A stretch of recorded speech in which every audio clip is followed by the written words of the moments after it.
नमस्कार दोस्तों, स्वागत है आपके अपने YouTube चैनल एजुकेशन टेक 20 पर। आज इस वीडियो में दोस्तों हम एक छोटे पर बहुत ही ज़रूरी मुद्दे पे बात करने वाले हैं। हम बात करने वाले हैं दोस्तों जन्म प्रमाण पत्र की। जी हाँ दोस्तों, हम लोग बात करने वाले हैं बर्थ सर्टिफिकेट के बारे में। जैसा कि आपको मालूम है, अगर आपके घर में कोई बच्चा है, उसको यदि किसी विद्यालय में एडमिशन लेना हो तो वहाँ पे जन्म प्रमाण पत्र की अनिवार्यता होती है, यानी आपको वहाँ पे जन्म प्रमाण पत्र लगवाना होता है। बात करें अगर आधार कार्ड ही बनवाना है अगर उस बच्चे का, तो वहाँ पे भी आपको जन्म प्रमाण पत्र लगाना होता है। और यदि बात करें आपको पासपोर्ट बनवाना हो, ड्राइविंग लाइसेंस बनवाना हो, पैन कार्ड बनवाना हो, और भी ऐसे बहुत सारे अभिलेख हैं जिनको बनाते समय उस बच्चे का जन्म प्रमाण पत्र आवश्यक होता है। हम बात करें अगर कि जो बच्चा जन्म लेता है, अगर 21 दिन के अंदर हम लोग जन्म प्रमाण पत्र को बनवाते हैं तो उसको हम खुद से ऑनलाइन ही आवेदन करके बनवा सकते हैं। और यदि बच्चे की उम्र 5 साल, 10 साल, 15 साल हो जाती है तो उस कंडीशन में हमें जन्म प्रमाण पत्र बनवाने के लिए अपने जनपद के नगर निकाय, नगर निगम या फिर मुख्य चिकित्सा अधिकारी के कार्यालय से संपर्क करना पड़ता है। और वहाँ पे कुछ अभिलेख और कुछ एडिशनल चार्ज देने के बाद ही आप जन्म प्रमाण पत्र प्राप्त कर सकते हैं। तो अभी हम बात करते हैं कि अगर हमें खुद से जन्म प्रमाण पत्र बनवाना है, यानी 21 दिन के पहले अगर आवेदन करना हो, तो वो प्रक्रिया कैसे पूरी होगी और उसको हम कैसे करेंगे। तो इसके लिए मैं सीधे ओपन करता हूं गूगल क्रोम ब्राउज़र और यहाँ पे हम सर्च करते हैं CSR ORGI, यानी सिविल रजिस्ट्रेशन सिस्टम की वेबसाइट है। हम इस वाले वेबसाइट पे आ जाएंगे और इस वेबसाइट को जब हम लोग ओपन करेंगे तो ये वेबसाइट कुछ इस तरह से दिखाई देगी।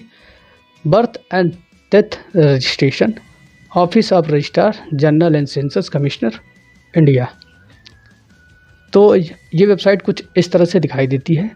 अब हम बात करें अगर हमें पंजीकरण कराना है, यानी अप्लाई करना है बर्थ सर्टिफिकेट के लिए, तो उसके लिए हमें क्या करना पड़ेगा। यहाँ पे आप देख सकते हैं कि यूज़र लॉगिन का ऑप्शन दे रखा है और सबसे नीचे यहाँ पे है जनरल पब्लिक साइन अप। इस वाले ऑप्शन पे जब हम क्लिक करेंगे तो कुछ एक ऐसा विंडो हम लोगों के सामने खुल के आएगा, जहां हमें अपना साइन अप यानी रजिस्ट्रेशन करना पड़ेगा और कुछ डिटेल होगी जिसको हमें भरना होगा। यहां पे हमको एक यूज़र आईडी भरनी पड़ेगी और यहां पे अपना एक ईमेल आईडी देना पड़ेगा, एक मोबाइल नंबर, और यहां पे डेट सेलेक्ट करना पड़ेगा। और यहाँ पे हम अपना, मैं इसको थोड़ा जूम कर दे रहा हूँ, और यहाँ पे हमें अपना राज्य सेलेक्ट करना पड़ेगा, यहाँ पे हमें अपना जनपद, और यहाँ पे अपना तालुका यानी तहसील, सब डिस्ट्रिक्ट या फिर तालुका या तहसील कह लीजिए। और यहाँ पे अगर ग्राम पंचायत है तो ग्रामीण यानी विलेज, और अगर नगर पंचायत हो टाउन। और यहाँ पे हमें रजिस्ट्रेशन यूनिट सेलेक्ट करना पड़ेगा और यहाँ कैप्चा डाल के हमें रजिस्टर पे क्लिक कर देना है। तो मैं अभी यहाँ पे एक आपको रजिस्ट्रेशन करके दिखाता हूँ और दिखाता हूँ वो किस तरह से काम करता है। तो मैं यहाँ पे एक यूज़र आईडी भर ले रहा हूँ, जिसको मैं ET20 लिख दे रहा हूँ, और ईमेल आईडी मैं यहाँ पे भर दे रहा हूँ।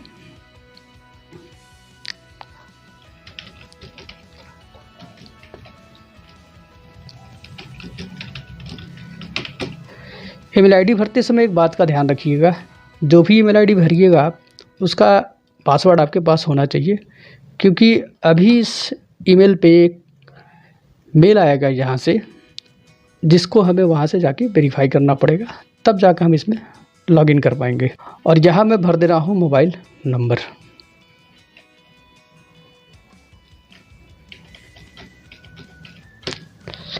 और यहाँ पे हम कैलेंडर के माध्यम से डेट को सेलेक्ट कर लेते हैं। यहाँ पे आप ध्यान दीजिएगा कि हमें 21 दिन का ही टाइम यहाँ पे दिखाई देगा, जिस बीच में हमें रजिस्ट्रेशन कराना होगा। उससे ज़्यादा या उसके बाद की अवधि हमें नहीं दिखेगा। तो मैं यहाँ से डेट सेलेक्ट कर ले रहा हूँ और जहाँ मैं यूपी का रहने वाला हूँ, मैं अपना राज्य सेलेक्ट करता हूँ।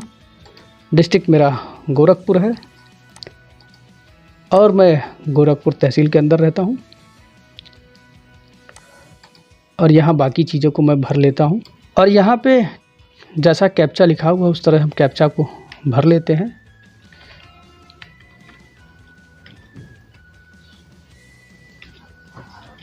तो यहाँ पे सारी डिटेल भरने के बाद हम रजिस्टर के ऑप्शन पे क्लिक कर देते हैं और रजिस्ट्रेशन का प्रोसेस आगे बढ़ाते हैं। अब जैसा कि आप देख सकते हैं कि यहाँ पे हमारे पास एक मैसेज आ चुका है, thank you for registering, please check your email to active your user ID. अब हमें अपने मेल आईडी पे जाके लॉगिन करना पड़ेगा और वहाँ से हम जो भी आईडी हमको मिली होगी उसको हमको एक्टिवेट करना होगा। तो यहाँ आप देख सकते हैं कि हम लोग के पास मेल आ चुका है CRS से और यहाँ पे यूज़र आईडी दे रखा है और हम यहाँ से इसको क्लिक हियर टू एक्टिवेट वाले ऑप्शन पे क्लिक करके इसको एक्टिवेट कर लेते हैं।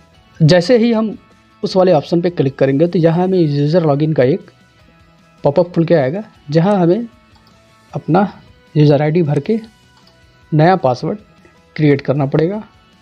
जहाँ पे मैं यूज़र आईडी के लिए एक पासवर्ड क्रिएट कर ले रहा हूँ और ये कैप्चा जो दे रखा है उस कैप्चा को भर के और मैं इसको सबमिट कर दे रहा हूँ।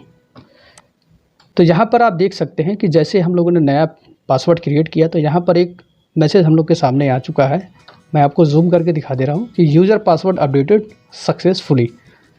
अब हमें अपने यूज़र आईडी पासवर्ड से यहाँ पर लॉगिन करना है। हम यहाँ पे यूज़र आईडी कॉपी कर लिए थे और यहाँ पे हम पासवर्ड को भर देते हैं। पासवर्ड भरने के बाद जो कैप्चा यहाँ पे दिख रहा है उस कैप्चा को हम भर लेते हैं और उसके बाद हम लॉगिन वाले ऑप्शन पे क्लिक कर देते हैं। तो यहाँ पे आप देख सकते हैं कि जैसे हम लोगों ने लॉगिन किया है तो यहाँ पे कुछ इस तरह का एक विंडो हम लोग के सामने खुल के आ चुका है। यहाँ पर होम का ऑप्शन दे रखा है और यहाँ पर बर्थ और यहाँ पर तिथि। तो ये सारी चीज़ें यहाँ पे दे रखी है। हमें बर्थ सर्टिफिकेट के लिए रजिस्ट्रेशन करना है तो यहाँ पर हमें करना है ऐड बर्थ रजिस्ट्रेशन वाले ऑप्शन को हमें सेलेक्ट करना है। ऐड बर्थ वाले रजिस्ट्रेशन ऑप्शन को आप देख लीजिए ध्यान से। मैं इस वाले ऑप्शन को सेलेक्ट करता हूँ और यहाँ पर क्लिक कर देता हूँ। यहाँ पर आप देख सकते हैं कि जैसे हम लोगों ने उसको सेलेक्ट किया तो यहाँ पे बर्थ रजिस्ट्रेशन के लिए फॉर्म ओपन होकर हमारे सामने आ चुका है और यहाँ पे प्राइमरी में इंग्लिश का लैंग्वेज दे रखा है और सेकेंडरी में हम यहाँ हिंदी को सेलेक्ट कर सकते हैं। यहाँ पर फॉर्म नंबर अगर कोई हो तो हम भर सकते हैं, यहाँ खुद से हम भर सकते हैं। तो अगर हम चाहें तो भरेंगे या तो फिर इसको ब्लैंक भी छोड़ सकते हैं। फ़िलहाल में हम यहाँ से आगे बढ़ते हैं और सेलेक्ट करते हैं जिन जिन चीज़ों को हमें करना था। यहाँ पे जन्म तिथि भरनी है। यहाँ पर जो बच्चा है वो लड़की है या लड़का है इसका चयन करना है और यहाँ पर नाम भरना है। अगर आपने नाम दे रखा है तो ठीक है, अगर नहीं दे रखा है तो उसको आप ब्लैंक छोड़ सकते हैं। नाम में यहाँ पे फर्स्ट नेम, मिडिल नेम और लास्ट नेम का ऑप्शन दे रखा है और यहाँ पर एक AID नंबर और यहाँ पर आप आधार नंबर उस बच्चे का अगर होगा तो भर सकते हैं, ये ऑप्शनल है।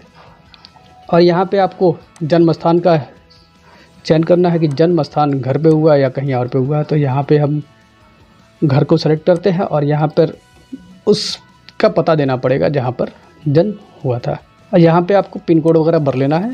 और भरने के बाद यहाँ पे आपको बच्चे के पिता की सूचना भरनी है, यानी बच्चे के पिता का नाम और बाकी चीज़ें यहाँ पे भरना है। तो हम यहाँ पे उसको भर लेने उसी तरह भरा जाएगा, फर्स्ट नेम, मिडिल नेम और लास्ट नेम के हिसाब से।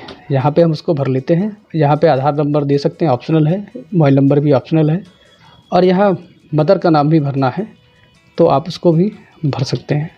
और बच्चे का जन्म के समय माता पिता का पता क्या था, यानी वो इंडिया में थे या इंडिया के बाहर थे। तो अगर इंडिया में तो आप इंडिया का पता लिख दीजिए और यहाँ पे बाकी चीज़ें जैसे आप पीछे पते में भरे वही सारी चीज़ें यहाँ फिर से भरी जाएगी। तो यहाँ पे सब कुछ सेम है। यहाँ पे मैं पिन कोड भर लेता हूँ, बाकी चीज़ों को वैसे ही रख दे रहा हूँ। और परमानेंट एड्रेस यानी माता पिता का अस्थाई पता क्या है उसको भी यहाँ आपको दर्शाना होगा। तो कुछ ऐसे ही यहाँ पे सारी चीज़ें भरने के बाद और यहाँ पे आपको अस्थायी पता और सूचनादाता का पता अगर एक ही है तो क्लिक करें। तो यहाँ पर एक ही है, हम इसको क्लिक करते हैं और यहाँ पर सेव वाले ऑप्शन पे क्लिक कर देते हैं। तो जैसे हम सेव वाले ऑप्शन पे क्लिक करेंगे तो कुछ इस तरह का एक विंडो हम लोगों के सामने खुलकर आएगा और हमें यहाँ पे कुछ चीज़ें और भरनी होगी, जिसको हम लोग यहाँ पे देख लेते हैं। पते का डिटेल तो ऑटोमेटिक जो हम लोग पीछे भरे थे उसके हिसाब से यहाँ पर उसने ले लिया। और यहाँ पे हमें और भी कुछ अतिरिक्त सूचना देनी है, जैसे यहाँ पर रिलीजन क्या था, यानी धर्म क्या था, वो हमें यहाँ से सेलेक्ट करना है। और पिता की जो शैक्षिक योग्यता है, यानी वो किस स्तर तक शिक्षित है, उसका डिटेल यहाँ पर भरना है। और उसी तरह यहाँ पर माता का भी शिक्षा का डिटेल भरना है। और यहाँ पे अगर वो किसी नौकरी या फिर किसी और तरह के व्यापार या फिर बिजनेस में है या फिर कोई प्राइवेट नौकरी करती है तो उसका डिटेल भर देना है। नॉट वर्कर यानी गैर कामगार का हम सेलेक्ट कर सकते हैं। यहाँ पे और भी कुछ डिटेल भरनी है, जिसको हम देखकर भर लेते हैं। यानी age of mother in complete years at the times of first marriage, यहाँ पर हम लोग भर लेते हैं। और इस समय जब इस बच्चे का जन्म हुआ उस समय कितनी उम्र थी ये भी भर लेना है। और प्रसव किस तत्वाधान में किया गया, यानी किस तरह से हुआ, ट्रेडिशनल था या फिर रिश्तेदार या अन्य तरीके से या फिर प्रशिक्षित डॉक्टर या फिर नर्स के द्वारा। तो यहाँ पर हम अगर घर पे हुआ तो परंपरागत वाले ऑप्शन को सेलेक्ट कर लेते हैं। और यह डिलीवरी मेथड में हम नॉर्मल यानी स्वाभाविक को सेलेक्ट कर लेते हैं। और जन्म के समय बच्चे का वेट कितना था वो हमें यहाँ पर भर देना है। और यहाँ पर हमें भरना है कि जो गर्भधारण का समय था वो कितने सप्ताह का था। और यहाँ पर आप देख सकते हैं कि हमें एक रिपोर्टिंग प्रपत्र है जो उसको यहाँ पे हमें अपलोड करना है। उसका लिंक मैं डिस्क्रिप्शन बॉक्स में दे दूँगा, वहाँ से आप इसको डाउनलोड कर सकते हैं।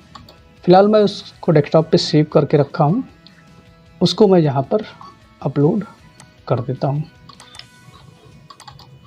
और यहाँ पर आप रिमार्क यानी टिप्पणी अगर आप चाहें तो लिख सकते हैं या फिर ब्लैंक छोड़ सकते हैं।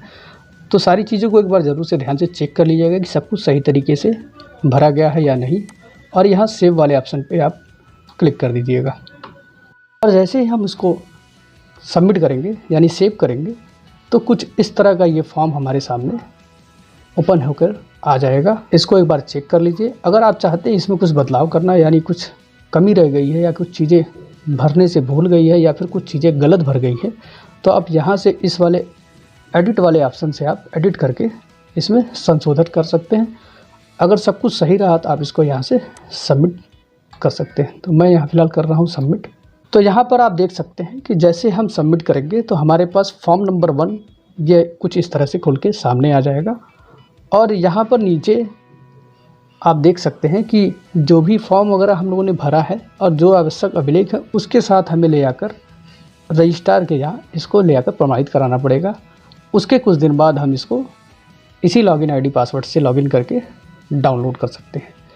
तो इस वीडियो में फ़िलहाल मुझे एक ये छोटी सी चीज़ बतानी थी जो बहुत ही आवश्यक था और हो सकता है कि आपके लिए बहुत ही यूज़फुल हो।